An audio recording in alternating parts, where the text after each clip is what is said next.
Hail and welcome to my channel. I am Terron, the Dark Beast, and this is the Theory of Spirit.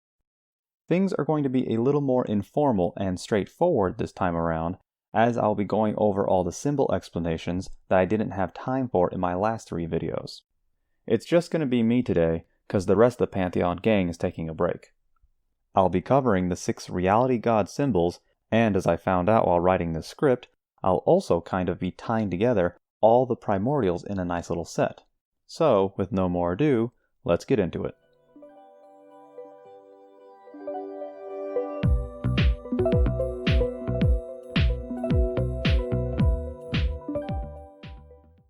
One of the major clues that I gave about these symbols was their connection to the alchemical symbols of the 4 classical elements. As you can see, they are one of the main reasons for the triangular structure I use. And the horizontal lines here represent these symbols' connections to the stone and air elements, with time and space being linked to fire and water. There's no direct transfer of markings for these two, but I mean the original symbols were just blank triangles, so there's not much to work with. The first thing you really need to know to understand these symbols is how the primordials all connect to each other, and this is represented in the main emblem by elemental zoning. Gods that are most associated with one another are placed next to each other. For example, we previously linked the moon god with gravity. So, I feel space has the greatest symbolic connection to gravity in the way it bends space, mimicking the flexibility and fluidity of water. Thus, the space god is oriented to be in the moon quadrant. This puts the primordials into pairs. Originally, I only had 6 primordials, plus ether. But if you take the sun god, for example, whose symbolic theme was change and transformation, that grouped together the sun, weak nuclear force, time, and the variation of age in most all gods. That's way too much for a single compact god. And so, by splitting them apart, I came up with the reality gods. Essentially, the pairings are still highly connected, and something like the aether god could be considered the ruler over the energy god, but their symbolic roles are different enough to merit separate god forms. With all that out of the way, let's move on to the individual symbols themselves. So I'm just going to start explaining these in the order that they appeared in the episodes, and that starts us off with the time god. 2 of the major symbols I used for inspiration were the Egyptian Ankh and the alchemical sun. The Ankh represents life, often carried by gods as a sign of their immortal life, their power over mortal life, and connections to the eternal afterlife. It's this concept of eternity that I feel is an appropriate representation of time. The sun is representative of our perception of time. We can only really be aware of time when things change from one state to the next, whether it be by night and day, the time it takes for a candle to burn down, or radioactive decay used for measuring millions or even billions of years, and the sun is an engine of change. This is why I associate the time god with the sun and fire elements. To better illustrate that, I added flame lines on either side of the symbol. The next symbol on the list is the space god. The main inspiration for this one is the triple goddess moon symbol, as per its connection with the moon god and gravity. I'm sure by this point, everyone is wondering why I orient the crescent moon downwards. This is done to represent a closed eye. The moon is of the night, space on its own is jet black, and the greatest expression of gravity, the black hole, pulls light down into permanent darkness. So, the closed eye represents the unseen aspects of that darkness. The closed eye is also meant to contrast the open eye on the time god symbol. This eye is made vertical to resemble the mind's eye and waking creativity of imagination, where the closed eye represents the sleeping creations of the subconscious. Now, for the structure god, there's actually a side connection with the triple goddess symbol. The horned god is often side by side with the triple goddess in modern paganism. Neither deity is locked to any one goddess or god-en and serves as a masculine and feminine archetype for general pagan practice. I feel that's important context for these symbols, but that's not how I'm using them. I use the horned god exclusively for its representation of the earth and nature divinity.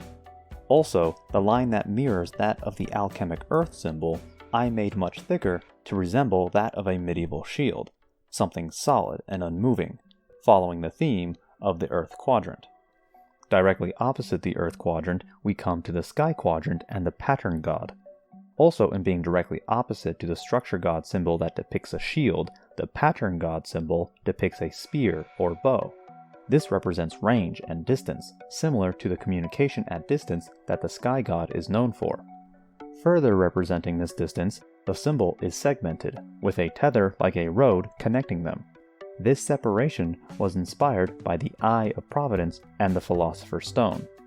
In these symbols, the lower stout half represents earthly material, and the upper triangle represents heavenly immaterial. I find this a fitting representation of the immaterial nature of the Pattern God. Remember these symbols because they'll be showing up later. And now, in the halfway point between the pattern and energy symbols, we come to my disagreement with alchemy that I mentioned in a previous video. The Tria Prima, or 3 primes, serve as foundational principles of alchemy. There's a lot of philosophy behind this, and sources aren't perfectly consistent, but here's the gist. Sulfur represents spirit, mercury represents mind, and salt represents body. The problems that I find is that mind is put in the center as the bridge between heaven and earth, which I get as mind is associated with air and communication and connection is its thing, but I find that role to be better suited for spirit as the intersection and point of conversion of all things. Where air or mind is a pathway or road of connection, spirit is the crossroad. Then there's sulfur as spirit, which to me seems to be more akin to my concept of aether due to its representations of higher energies. The actual element of sulfur is very energetically reactive, thus it was associated with more active energies of spirituality.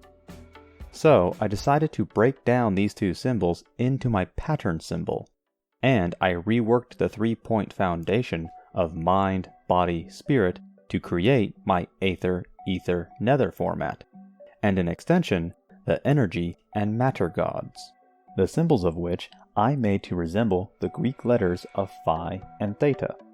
Theta because it resembled salt, which I felt was pretty good as is compared to the other two, and Phi because it's the visual opposite of Theta.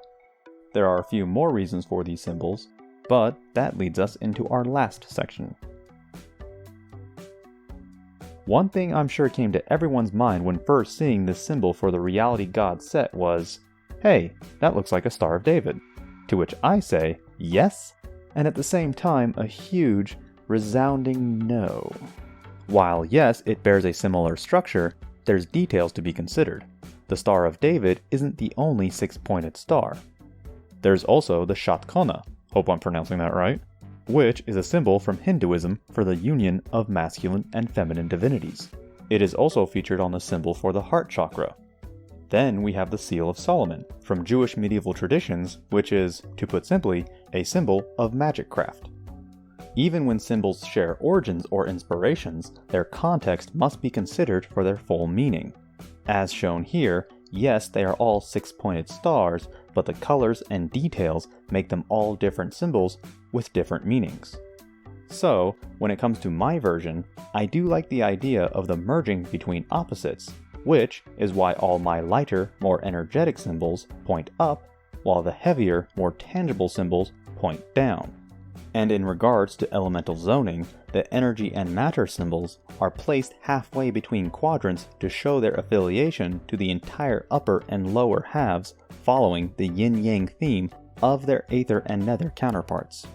Continuing that theme, the Greek letters of Phi and Theta were also chosen for their resemblance to ones and zeros, the binary duality of computer language, symbolizing how complex reality can arise from simple building blocks.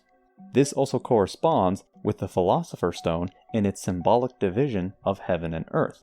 But the final inspiration, and most significant, is Metatron's cube. As you see, my symbol is a simplified reference to it. Unfortunately, this leads into a very complex topic that requires more videos to discuss. This video was supposed to wrap things up, but now I'm just opening up more ends. Such is the nature of Namu's maze.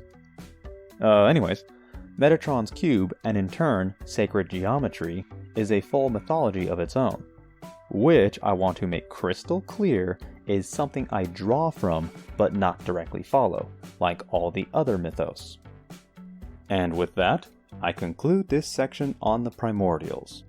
Now we shall move on to the next set of videos, which will feature the Divine Court. Stay tuned for more. Be sure to like, comment, subscribe, and share if you enjoyed. Here's a link to my Patreon if you'd like to make a donation to my channel. I greatly appreciate any support. And with no more ado, we here bid you hail and farewell. See you next time.